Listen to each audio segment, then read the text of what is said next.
we are handling lots of phone calls and emails from clients, pre-approved buyers wondering, I'm reading all these headlines and how does this affect me if I'm thinking about buying this year? So the one thing that I would say is right now, it is very new. This just came out Friday, March 15th. Hasn't even been signed off by a judge at this point.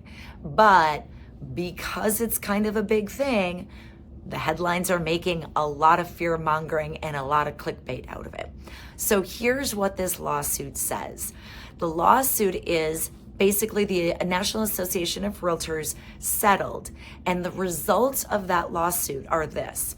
No longer can a listing agent put in the multiple listing service or the MLS how much a buyer's agent will receive for bringing a buyer to make an offer on a listing, okay? So they no longer can put in the MLS what they will receive for compensation or commission. Number two, it says that a buyer's agent agreement has to be signed by all buyers, outlining how much a buyer's agent is going to be paid and what they are going to do for those duties.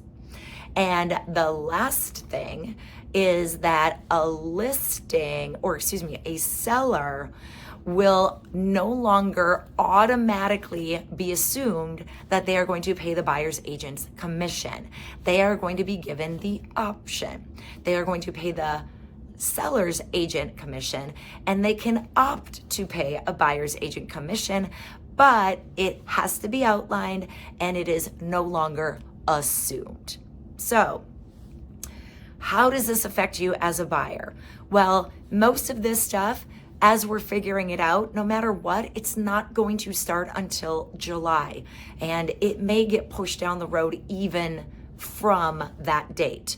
Number two, we do believe that most good listing agents are going to be able to articulate, number one, their value, but number two, the value of a buyer's agent, and therefore negotiate some kind of compensation to get a buyer's agent to bring buyers to that home in order to get the most amount of offers and or options and the best top dollar for their home.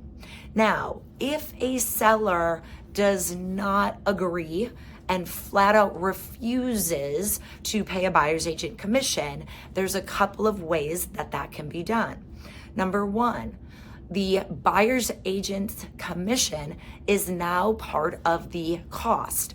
And a seller, if we are asking a seller to pay concessions for a buyer, that buyer's agent commission can now be part of that. So again, you can increase your offer price to in turn ask the seller to pay concessions to offset some of those additional costs now that the buyer's agent fee will cost a buyer. It's one option.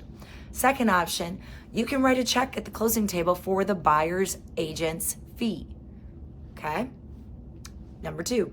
Number three, you can go in unrepresented. And this is probably the scariest sentence that I said of the whole video, because when you go in unrepresented into one of probably your larger financial transactions, I'm assuming that you want good advice, you want to know the T's are crossed and the I's are dotted. And when you go in unrepresented, it's very hard to really know if that's truly happening. So again, with all change, there is opportunity for new ways of doing business, new ways of communicating and articulating things to people, and this is no different. So if you are worried about what's around the bend, that it could be coming in July, my answer is right now, everything is status quo. Buy before July, and it's, crystal clear what your options are. And as we go along, we'll keep updating you, but don't be bought into all of the headlines. At this point, nothing's changed, and hopefully by July, we will find other workarounds to make sure everyone feels comfortable and well represented.